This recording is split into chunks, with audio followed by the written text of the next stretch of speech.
So good to see you again for our Upper Room devotion. Today we're looking at April the 15th for this coming week, and the title is God's Goodness Even in Sorrow. And so our topic throughout the week is actually going to be sorrow, but how God is still good. Psalm 27 verse 13 is the Bible verse. I remain confident in this, that I will see the goodness of the Lord in the land of the living.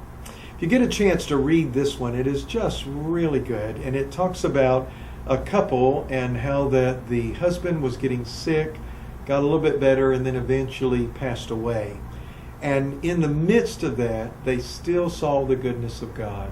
You know, I think that's part of the reality of life, is that we're all someday going to die. Our mortality. And many times in that process, there is a sickness that's involved. And we struggle when we're sick, wondering where God is, if God is good all the time, that we say so often.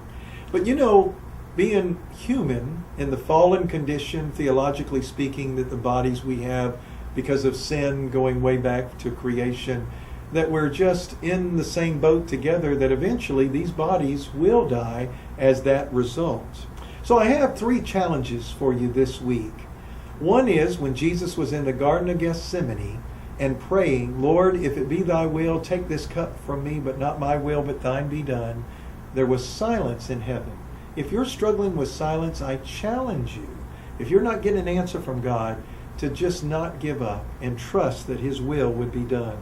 Second challenge would be the book of Job. You've probably read that before. And remember that when Job cried out to God, why are these things actually happening to me? He wasn't in an anger mode, but he was in an inquisitory mode. The answer from God was just all the great things of God. He did not answer the direct question. So if you're getting answers from God, but not direct answers, I would ask for you to have patience. And then finally, I would encourage you this week to read chapter 11 of the book of Hebrews, because there it talks about all the great men and women of faith, and they have so many gifts and graces.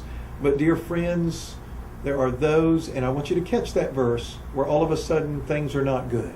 There are those that died, those that suffered, those that had difficult times. And if that's you, I challenge you to know that God is still good, and he's going to take care of you. Take care. Blessings.